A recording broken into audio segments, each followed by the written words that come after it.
Kıymetli dostlar, herkese yeni bir videodan selamlar.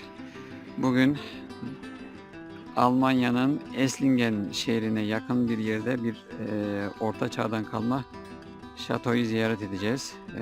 Bulunduğumuz yer bizim hemen şurası. Liechtenstein diye geçiyor.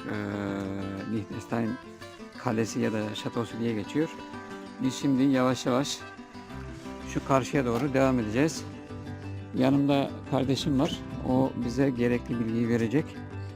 Almanya'da bizim bugün 3. günümüz. Böyle güzel mekanlarla sizlere yeni şeyleri tanıtmak istiyorum. Yeni yerleri tanıtmak istiyorum. Turumuz başlasın. İşin aksine bugün hava olabildiğince sisli. Artık ne kadar görebilirsek o kadar olacak yani. Burada böyle bir tane ağaçtan oyulma heykel var. Liechtenstein kahramanı diye geçiyormuş ismi. Evet, etrafımız böyle gizemli, sisli puslu orman. Az sayıda da olsa turist var. Artık Çin'den mi Kore'den mi gelme.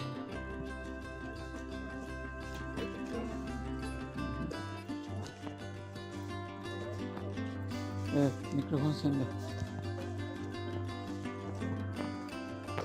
Liechtenstein Kalesi. Kalenin bir kısmı hala aktif aile tarafından kullanılıyor. Genelde böyle bu kale şeylerini, saray ya da neyse yüksek yerlerde olanlarını aileleri bakım için içinde bırakıyorlar. Sarayın bakımını aileler kendiler yapıyorlar. Ama sahipleri değil ama değil mi? Sahipleri. Ha, sahipleri. Sahipleri kalıyor içinde. Hem hani sahibi baksın diye hem de bakımı bedavaya getirmek için. Buranın şeyi bedava ama ziyaret etmek istediğinizde burası için söylüyorum. O privat bölgelerin dışında diğer yerleri para karşılığı ziyaret edebiliyorsun.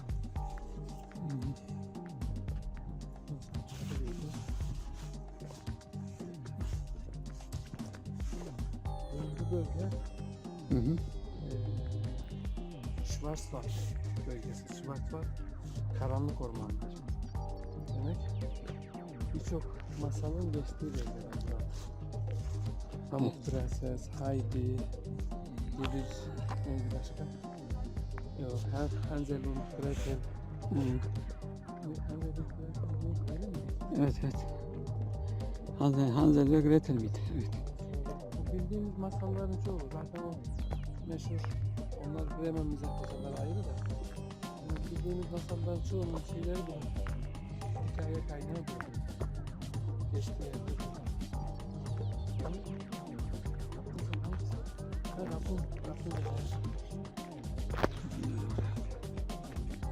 Böyle görkemli, ilginç. Bismillah.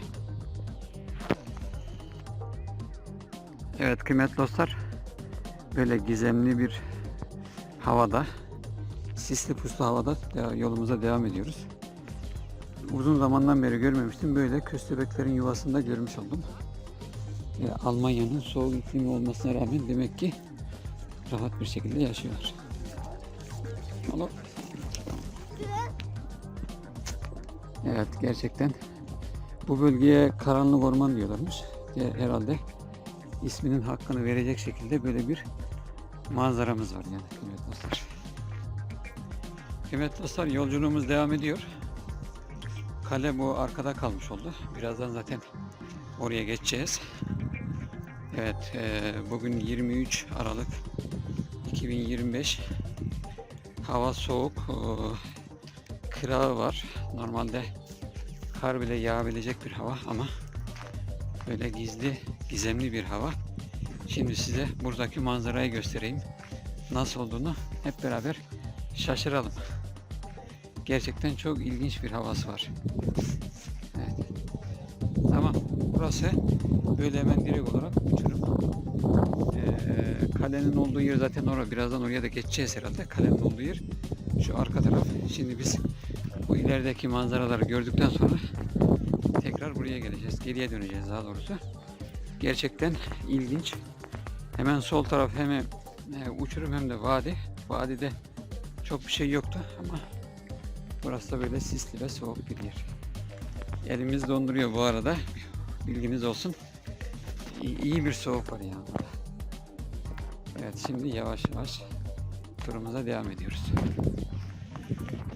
Düşük ölenlerin şeyi yapılırken ölenler anısına yapılır. Evet. Yani tırmanıcılardan, free tırmanıcılardan.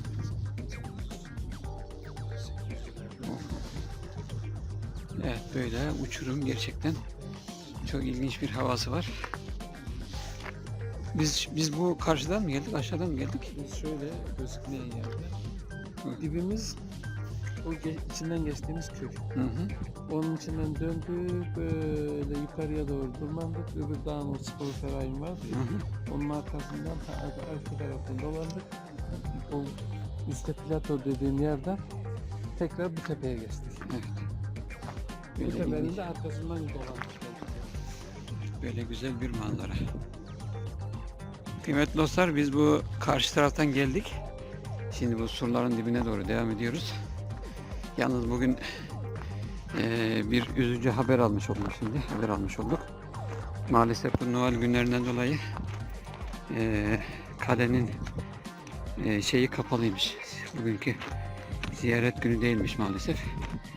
Ziyarete kapalıymış. Öyle olunca da biz sadece hemen böyle bir genel olarak görüp öyle gideceğiz.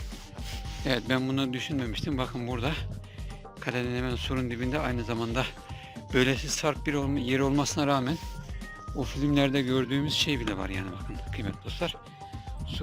Surun etrafını çevirmiş olan siperler diyelim. Siper değil ama unuttum bak ismini. Yani gelen insanlar, burayı kuşatmak isteyen insanlar kolay kolay kaleden içeriye, şeyden içeriye geçemezler. Yani bu hendekler içeriye geçemezler. Böyle bir şey de yapmışlar. Ve biz aslında biraz önce gelirken insanlar hemen geri dönüyorlardı. Öyle görmüştük. Neden diye merak ettik. Meğerse ziyarete kapalı olduğu için ondan dolayı insanlar sadece etrafını görüp gidiyorlarmış. Bu da bizim şanssızlığımızda oldu. İçinde çok güzel şeyler var diyorlardı kardeşim ama maalesef göremeden gideceğiz. Öyle de olsa bizim için tarihe tanıklık etmek, tarihi bir mekanı dışarıdan da olsa görmek gerçekten de güzel bir deneyim olmuş oldu bizim için. Yine tabii ki yolumuza devam ediyoruz. Birazdan geldiğim yere döneceğim. Evet, şimdi ana girişin oraya doğru geliyoruz. Bakalım. Evet, kapıyı zorlamamız gerekiyor mu bilmiyorum ama şanssızlığımız olmuş oldu. Evet, burası böyle kalenin, şatonun ana girişi. Bakalım neler olacak. Evet, manzara böyle devam ediyor, bakalım. Evet kıymetli dostlar, burada okuduğumuz ve öğrendiğimiz bilgiye göre normalde 817. yıllarda burada kalıntılar varmış. 1840'lı yıllarda onun üzerine yeniden yapılmış. Şimdi biz şansımızı kullandık.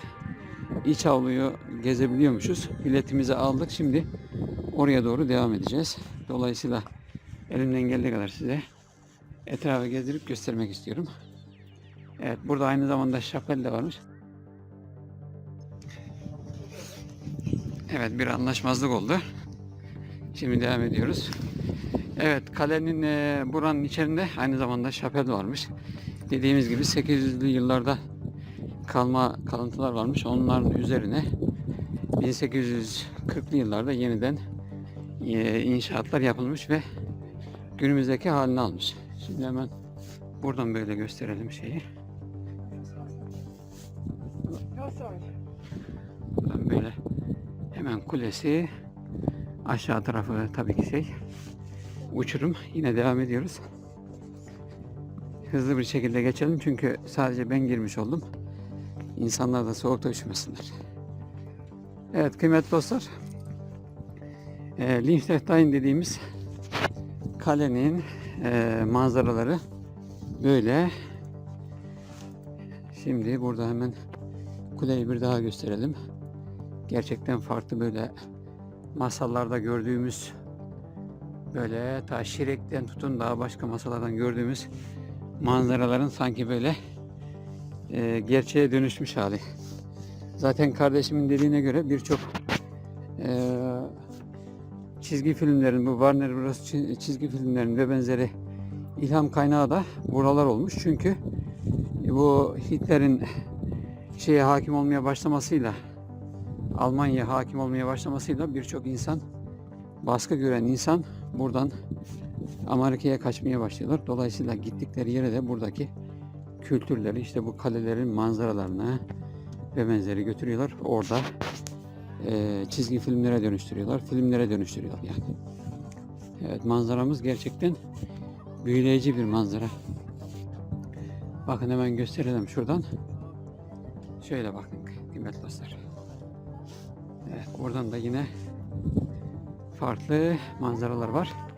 Birkaç tane fotoğraf alayım. Evet, manzara böyle kıymetli dostlar. Bir şeyler görebiliyorsanız ne mutlu size. Burası da böyle sonsuzluk gibi bir şey. Vallahi insan ürküyor. Korunaklı olsa bile insan ürküyor vallahi. Şimdi buradan devam ediyoruz. Karşıdan da devam edip yavaş yavaş çıkışa geçeceğiz. Çünkü gerçekten çok soğuk. Evet, burada böyle yine kabartılarıyla, aşağıdan gelen sisiyle, pusuyla ilginç bir manzara. Burada top falan varmış, gülleler varmış. Hemen ona da bakalım. Evet, böyle bakın. Topuyla, güllesiyle, surlarıyla ilginç bir bina. Şimdi buradan hemen biraz önceki yeri de göstereyim size. Bakın. Ben biraz önce hemen şuraya gelmiştim. Daha önce de şu karşıya geçmiştik. Bakın burada böyle hemen surların dibinde adamlar korunaklı yapmışlar.